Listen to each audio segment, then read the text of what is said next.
Eskwela, pag binuotan lang ng basketball, wala na distraction, wala na kailangan entertain pa. Kung sa may atong una nga priority, kung sa may priority ninyo sa inyong kinabuhi karon, atong dalion, usbo na to, atong i-arrange lang, kay kahibaw na mo sa inyong priority. Basketball ba nito? Number 1 priority, atong unahon ang Ginoo. Kay kung ato siyang unahon, ang kanang sunod diha, puro kaayuhan. Sakto? Ikaduha, ang pamilya.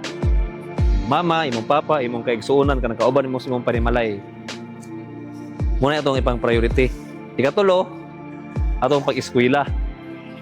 Ikaapat, ahe ng basketball. Ikalima, ahe ng mga friends nato. Ikaunom, ahe na ng mga co-curricular activity nato akong asa ta. Sakto?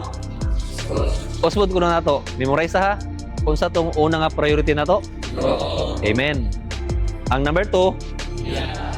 Sakto. Ang number 3? Number 4? Number 5? Number 6? Ayan na nga itong mga lisod mamod kay guwa tayo lang activities. Di po, damalingaw sa kinabuhi po. Di ba? Nakuha?